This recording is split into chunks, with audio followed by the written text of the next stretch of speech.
Moy, kay kile. After ng ilang araw na duty, sa wakas, may day off na din ako. Nandito nga pala ako sa bansang Finland, the happiest country in the world. At dahil dyan, marami nagtatanong sa akin kung paano nga daw ba ako nag-apply dito. Pero bago ko sagutin yan, kain muna tayo ng sinabawang lugaw. Oo nga pala, first time ko nga lang pala mag-ibang bansa. Share ko lang, dati pala ako nagtrabaho sa Gordon Ramsay Bar and Grill dyan sa Pilipinas as a chef de party. Isa kami sa mga mapapalad dahil 3 days namin nakasama si Chef Gordon. At biruin nyo, naisama pa ako sa Netflix. Hindi talaga ako makapaniwala. Dati pinapanood ko lang, ngayon kasama ko na.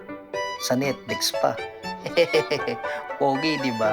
At bago magkalimutan, EDI Staff Builders nga pala ang agency ko dyan sa Pilipinas. At ang employer ko naman dito sa Finland ay ang Barona.